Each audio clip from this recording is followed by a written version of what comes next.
तर नगरपालिका आणि नगरपरिषदांच्या निवडणुकांना अवघे 2 ते 3 दिवस शिल्लक राहिलेले असताना फलटण आणि महाबळेश्वर नंतर आता बारामती नगरपरिषदेच्या निवडणुकीलाही अनपेक्षित वळण मिळाले।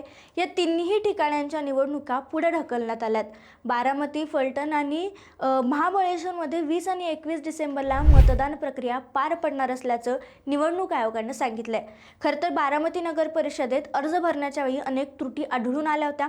अर्ज स्वीकारण्याची प्रक्रिया 3 वाजताच थांबवण्यात आली होती। शिवाय काही उमेदवारांवरील आरोपांबाबत न्यायालयीन प्रक्रिया प्रलंबित होत्या आणि म्हणूनच अर्ज भरण्याची मुदत वाढवून देण्यात आली होती। तरी पण संपूर्ण प्रक्रिया पारदर्शक राहावी यासाठी निवडणूक आयोगानं निवडणूक पुढे घेण्याचा निर्णय घेतलाय।